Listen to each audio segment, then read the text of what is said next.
ketiga dengan judul Perbandingan Kualitas Tidur Mahasiswa Lintas Bidang PPKU IPB University dan Pengaruhnya Terhadap Capaian Akademik Mahasiswa.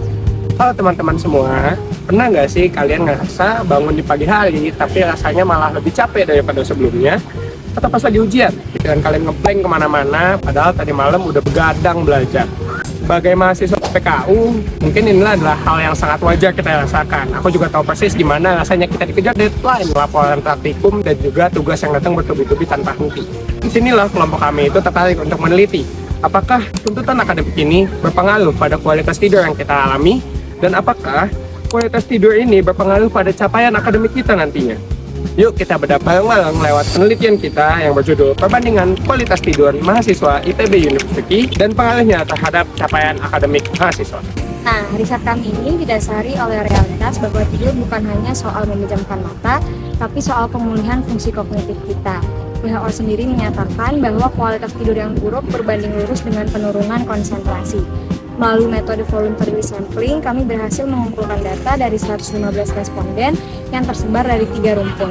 Rumpun sains sosial terkumpul sebanyak 44 responden, rumpun sains teknologi sebanyak 33 responden, rumpun sains engineering sebanyak 38 responden. Kalau kita lihat dari sisi performa akademisnya, berdasarkan data yang telah kami kumpulkan, mayoritas mahasiswa di ketiga rumpun memiliki PK di rentang 3,1 sampai 3,5. Namun, ketika kami teliti lebih lanjut lagi, ada hal yang menarik.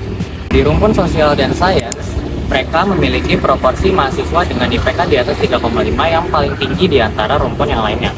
Diikuti oleh rumpun SE, baru setelah itu rumpun SE. Jika dirata-ratakan dengan numerik, rumpun SS memimpin dengan nilai rata-rata IPK 3,79. Di posisi kedua ada rumpun SE dengan rata-rata nilai IPK 3,57. Terakhir ada rumpun ST dengan rata-rata nilai IPK 3,51. Perbedaan capaian akademik yang cukup relevan ini dipicu dengan karakteristik akademik dan perbedaan praktikum dari masing-masing rumpun. Sekarang kita masuk pada variabel utama, yaitu kualitas tidur. Agar data valid dan tidak asal-asalan, kelompok kita mengacu pada indeks gangguan tidur yang diadaptasi dari PSKI, yaitu sebuah instrumen internasional yang biasa digunakan dalam riset kesehatan. Variabel ini diukur menggunakan skala Likert 1 sampai 5, yang mana 1 berarti sangat baik dan 5 sangat buruk. Dan uniknya, ketiga rumpun PPKU berada pada rentang angka 3.06 dan 3.07, menandakan bahwa mahasiswa PKU berada pada level moderat dalam hal gangguan tidur.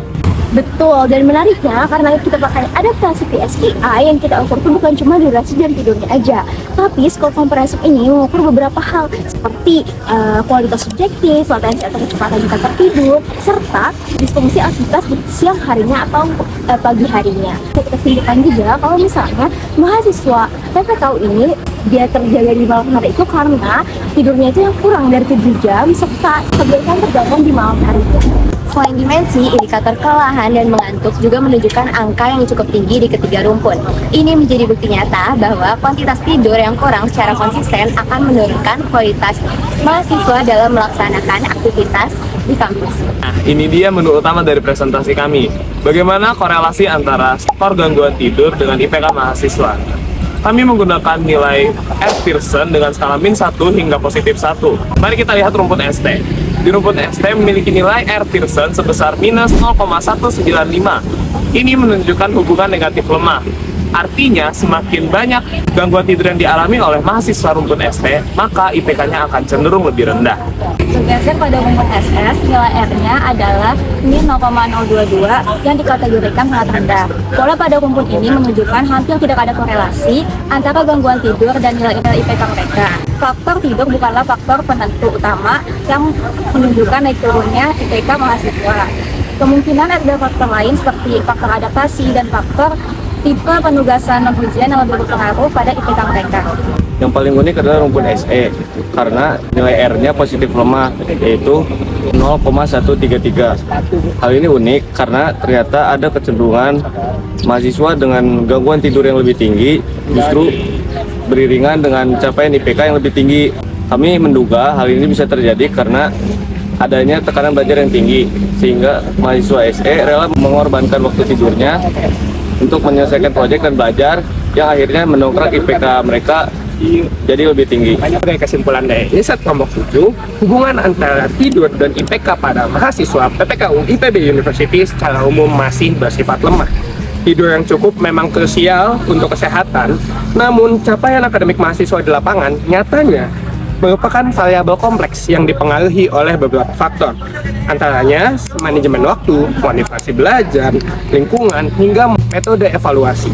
Pesan dari kami untuk teman-teman semua, belajar keras itu harus, tapi mengenali batas kemampuan tubuh juga sebuah kecerdasan yang harus kita capai. Sekian presentasi dari kelompok kami. Terima kasih atas perhatian.